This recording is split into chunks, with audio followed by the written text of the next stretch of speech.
Hello guys, வணக்கம் வணக்கம் வணக்கம். வீடியோவோட டைட்டில் குட்டி கதை of big decision I mat.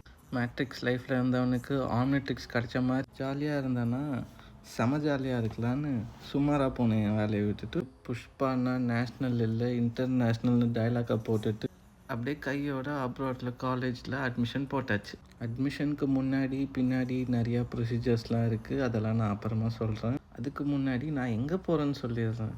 Most பாண்டிச்சேரியன்ஸ்க்கு இருக்க ட்ரீம் டெஸ்டினேஷன் அதுதான் நம்ம ஃப்ரான்ஸில் இருக்க பாரிஸ்க்கு தான் நான் போயிட்டுருக்கேன். ஒரு விஷயம் ஹைலைட் பண்ணணுன்னா, கேங்காக டொமஸ்டிக் ஃப்ளைட்டில் போனதுக்கும் இன்டர்நேஷ்னல் ஃப்ளைட்டில் சிங்கிளாக போனதுக்கும் டிஃப்ரென்ஸ் நல்லாவே தெரிஞ்சிச்சு. ப்ளஸ் எடுத்துகிட்டு வந்த லக்கேஜ் என்னமோ 40 kgs தான், பட் விட்டுட்டு வந்தது என்னோடய 26 years. அப்படி இப்படி ஃபீல் பண்ணி வந்து சேர்ந்துட்டேன். நேராக நம்ம ஃப்ரெண்டு வீட்டில் போய் ஒரு 2 நாள் டேரா போட்டுட்டேன். ஃப்ரான்ஸ் வந்து இறங்கினதும் என் மனசில் தோணின விஷயம், ஐயையோ